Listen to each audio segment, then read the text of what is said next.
નમસ્કાર, આપ જોઈ રહ્યા છો સ્પાર્ક ટુડે ન્યૂઝ। આગામી સમયમાં રામનવમી અને રમઝાન ઈદના તહેવારે કાયદો અને વ્યવસ્થા જળવાઈ રહે તે અનુસંધાને વડોદરા શહેર પોલીસ કમિશનર શ્રી નરસિમ્હા કુમાર તથા સંયુક્ત પોલીસ કમિશનર શ્રી લીના પાટીલ સાહેબનાઓ તરફથી સૂચનાની અમલવારી કરવા સૂચના આપેલ, જે તહેવારોમાં કાયદો અને વ્યવસ્થા સારી રીતે જળવાય તે આયોજન રૂપે ઝોન 2 ડીસીપી શ્રી અભય સોની સાહેબની અધ્યક્ષતામાં તથા ડી ડિવિઝનના એસીપી શ્રી એવી કાટકર સાહેબ તથા જેપી પોલીસ સ્ટેશનના પોલીસ ઇન્સ્પેક્ટર શ્રી સુખદેવસિંહ સગરની હાજરીમાં જેપી પોલીસ સ્ટેશન હદ વિસ્તારના આગેવાનો અને શાંતિ સમિતિના સભ્યોને જેપી પોલીસ સ્ટેશન ખાતે બોલાવતા બહોળી સંખ્યામાં આગેવાનો ઉપસ્થિત રહેલ, તેઓને કાયદો અને વ્યવસ્થા જળવાઈ રહે અને કોઈ પણ અણબનાવ ન બને તે ભાગરૂપે તહેવાર યોજવા અંગેની સૂચનાઓ આપી અમલવારી કરવા સૂચનાઓ આપી હતી, જેમાં હિન્દુ મુસ્લિમ આગેવાનોમાં અય્યુબભાઈ દાઢી, નેશનલ હ્યુમન રાઇટ ગુજરાત પ્રમુખ ઇલિયાસભાઈ વાડીવાલા,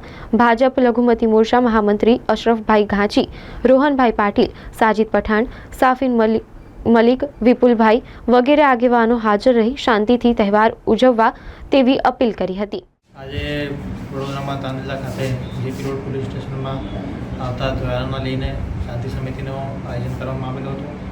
આમાં વિસ્તારના આગેવાન અયુબભાઈ, ઇલિયાસભાઈ અને એમની બધી ટીમ આજે અહીંયા હાજર હતી। હિન્દુના આગેવાન વિપુલભાઈ અને બધા હાજર હતા અહીંયા પર। અને એમને જે ઈદનો તહેવાર છે, જે રામનવમીનો તહેવાર આવવાનો છે, જે નવરાત્રિનો તહેવાર છે, બધું શાંતિથી ઉજવાય અને કોઈ પણ ધાર્મિક ના દુભાય એવું કોઈ કૃત્ય ના કરે અને કોઈ પણ સોશિયલ મીડિયા અથવા ઇન્ટરનેટ ઉપર એવા કોઈ મેસેજ મળે તો એમને સાચું નહીં માનવાનું અને પોલીસ જોડે સંપર્ક કરીને એમની ખરાઈ કરવાનું અને પોલીસને સતત અપડેટ કરતા રહેવાનું, જેથી શું છે કે સાચી વાત શું છે એમના સુધી પહોંચે અને કોઈ પણ કાયદાનો વ્યવસ્થાની પરિસ્થિતિ ના ઊભી થાય, આ અંગે એમને માહિતગાર કરવામાં આવે। ઈદ નિમિત્તે જેપી રોડ પોલીસનો બંદોબસ્ત કેવો રહેશે?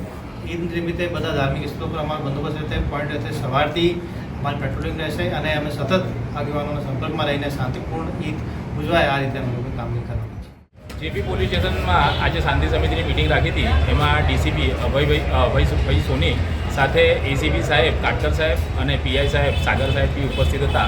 એમના માર્ગદર્શન હેઠળ આગામી જે આવતીકાલથી ચૈત્ર નવરાત્રિ શરૂ થાય છે, ગુડી પડવો સાથે 31 તારીખે જે ઈદ છે એ અને રમજાન મહિનામાં જે પવિત્ર મહિનો જે મુસ્લિમ ભાઈઓએ જે બી ભગવાનને દુઆ કરીએ બધાની કબૂલ થાય, સાથે હનુમાન જયંતિ અને રામનવમી આપણા વિસ્તારમાં સર્વ તહેવારો શાંતિથી ઉજવાય એના માટેનું માર્ગદર્શન આપ્યું હતું અને તહેવારોના દિવસે સાહેબ પૂરતો બંદોબસ્ત રાખશે એનું માર્ગદર્શન આપ્યું હતું।